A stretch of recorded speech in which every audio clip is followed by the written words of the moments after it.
Naruto और Sasuke को बचपन में उनकी फुल पावर मिल जाती तो स्टोरी लाइन में क्या चेंजेस होते जो जानते हैं इस डिफरेंट टाइमलाइन की स्टोरी को। स्टोरी की स्टार्ट में दिखाया जाता है नारुतो और सास्के को जो पैदा होता है ओजन स्टोरी जैसे कुछ साल बीत जाते हैं। नारुतो थोड़ी सी बड़ा होता है लेकिन नारुतो अभी दुखी रहता है। ओजन स्टोरी जैसे सारे बिल्ली वाले भी ऐड करते हैं नारुतो को और कुरामा इस चीज को देख रहा होता है। इस टाइमलाइन में कुरामा सोच रहा होता है इस बच्चे का नफरत बहुत है, इसलिए सोचता है मेरे साथ भी वैसे बच्चे के साथ नहीं होने दूंगा। कुरामा कुछ करता है इसकी वजह से नारुतो को आवाज आने लगता है उसकी वॉइस में। सोचता है ये आवाज कहाँ से आ रहा है तो कुरामा नारुतो इंटर वर्ल्ड में लेके आ जाता है अपने और बताता है मैं हूँ कुरामा तुम्हारे अंदर रहता हूँ नाइन टेल फॉक्स। नारुतो बोलता है फॉक्स यहाँ पे क्या कर रहा है और नारुतो और कुरामा बात करते हैं, हंसी मजाक होता है, दोनों अच्छे दोस्त बन जाते हैं और जो स्टोरी बेले बनते थे। कुरामा अपने पावर नारुतो को दे देता है। कुरामा की पावर को नारुतो यूज करने लगता है, मदद करता है नारुतो की उसकी पावर को मास्टर करने के लिए। सीन कट होता है दिखाया जाए सास्के जो ओजर स्टोरी जैसे ही रहता है इस टाइमलाइन में कुछ अलग है। सास्के इस टाइमलाइन में जल्दी शारिंगान को अवेकन कर लेता है। दिखाया जाता है सास्के फ्लैशबैक जहाँ फुगाकू पिताजी कुछ बात कर रहे हैं, पता नहीं क्या बात कर रहे थे, किसी वॉइस आती है। बताया जाता है सास्के इंदिरा का रिकार्नेशन है और टू जीनियस की वजह से सास्के दो तोमोई शारिंगान को पूरी तरह मास्टर कर लेते हैं इताची की ट्रेनिंग के। मतलब सीन कट होता है दिखाया जाता है इताची तो ओजर स्टोरी जैसे ही पूरा क्लैन को खत्म कर दे सास्के को छोड़ के सब देखते हैं। सास्के सिर्फ उसके दोनों आंखों में मांगे को एक्टिवेट हो जाता है लेकिन उसकी बॉडी इस पावर को झेलने के लायक नहीं थी, इसलिए बीत जाता है। दिखाया जाता है नारुतो सास्के एकेडमी के बेस्ट स्टूडेंट बन जाता है। हमें बताया जाता है नारुतो इतना स्मार्ट नहीं है, कुरामा के वजह से नारुतो बेस्ट स्टूडेंट बन जाता है। कुछ समय बीत जाता है सास्के नारुतो कमजोर कह के चिढ़ाता है इसलिए दोनों के बीच फाइट हो जाती है। नारुतो सास्के के बीच फाइट खत्म होने के बाद दोनों अच्छे दोस्त बन जाते हैं। नारुतो और सास्के को पता लगता है वो दोनों सबसे स्ट्रॉन्गेस्ट है। चाइल्ड में कुछ साल बीत जाते हैं। नारुतो सास्के गेनिन बन जाते हैं ओजर स्टोरी जैसे ही और टीम 7 का मेंबर भी है। टीम 7 जाते हैं एक मिशन के लिए लैंड ऑफ विंड ओजर स्टोरी जैसे ही सामना करते जाबुजा और हाकू का, दोनों बीच तगड़ी फाइट होती है लेकिन नारुतो सास्के बहुत ज्यादा ओवर पावर इस टाइमलाइन में, इसलिए हाकू को आराम से डिफीट कर देते हैं। नारुतो सास्के अपनी पावर को कंट्रोल करने की कोशिश करते हैं, अपनी पावर को कंट्रोल करने लगते हैं। कुछ समय बीत जाता है, चुनी एग्जाम स्टार्ट हो जाता है ओजन स्टोरी जैसे ही। फॉरेस्ट ऑफ डेथ में सास्के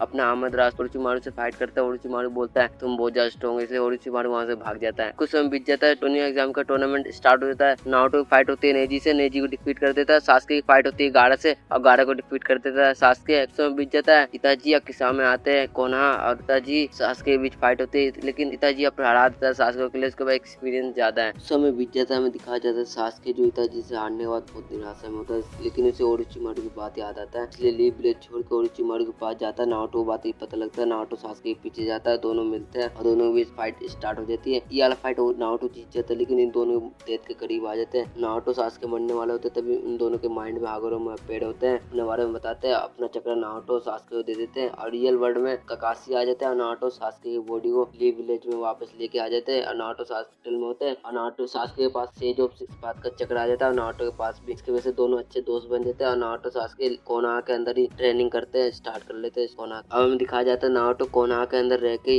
एक जोनिन बन जाता है। अब नारुतो ने सेज ऑफ सिक्स पाथ को मास्टर कर लिया, कुरामा चक्र को मास्टर कर लिया। सास्के ने अपने मांगी और रेनिकान की पावर को मास्टर कर लेता है और सास्के कभी ब्लाइंड भी नहीं हो। सेज ऑफ सिक्स पाथ का चक्र है, इसके लिए नारुतो चलाया था मोड में आकू सेज मोड को सीखने के लिए। हमें बताया जाता है सास्के सेज मोड को बिल्कुल नहीं सीखता और सास्के को शांति नीचे से बस बदला चाहिए, नारुतो जैसा नहीं है शांति लाना चाहता है, उसे बदला चाहिए अपने बड़े भाई से। इसलिए सास्के विलेज छोड़ के चला जाता है इताची को ढूंढने के लिए। इताची मिल जाता सास्के और इताची के बीच और सास्के इताची को हरा देता है। जस्ट ओजन कट होता है दिखाया जाता है, नारुतो और पेन के बीच फाइट होती है, नारुतो पेन को डिफीट कर देता है। सीन कट होता है दिखाया जाता है, ओबिटो जो अभी भी हार नहीं मानता अपने प्लान को स्टार्ट कर देता है और नागाटो के पास जाता है, उसकी रेनेगान लेके अब वॉर को स्टार्ट कर देता है। ओरोचिमारू और काबुटो के साथ अलायंस बना के अब वॉर स्टार्ट कर देते हैं लेकिन सास्के और नारुतो बहुत ज्यादा ओवर पावर इसलिए वॉर में जीत जाते हैं। अब दुनिया में शांति ले आते हैं। उन दोनों की पावर के वैसे ही होती है जैसे उस स्टोरी में उन दोनों की ताकत थी, किसी वॉइस आती है। बताया जाता है नारुतो स्पीड और कुछ कुछ टेक्निक सीख रहा होता है। हमें दिखाया जाता है सास्के के पास दोनों हाथ, इसके लिए सास्के बहुत ज्यादा स्ट्रॉन्ग हो जाता है। नारुतो सास्के हाशिरामा का सेज मोड बाकी टेक्निक को सीख लेते हैं। कुछ साल बीत जाता है, नारुतो होकागे बन जाता है लाइक ओजर स्टोरी जैसे ही और नारुतो सास्के बहुत ज्यादा स्ट्रॉन्ग हो जाते हैं। एक दिन मोमोस्की किन्सी के आते हाथ पे और नारुतो सास्के के बीच फाइट होती है तगड़ी वाली, लेकिन कुछ समय बीत जाता है। एक दिन के आते अर्थ पे नारुतो सास्के के बीच फाइट होता है, इसी को डिफीट करते हैं, इसी खत्म हो जाता है। नारुतो सास्के बहुत ज्यादा स्ट्रॉन्ग हो जाते हैं और नाम बताया जाता है नारुतो सास्के इतना ज्यादा स्ट्रॉन्ग है उसके सामने कोई टिक नहीं सकता है। नारुतो सास्के इनविजिबल हो जाते हैं, स्टोरी एंड होती है। वीडियो पसंद आया तो वीडियो को लाइक करके चैनल को सब्सक्राइब कर देना। मैं लोग नेक्स्ट वीडियो तब तक बाय बाय।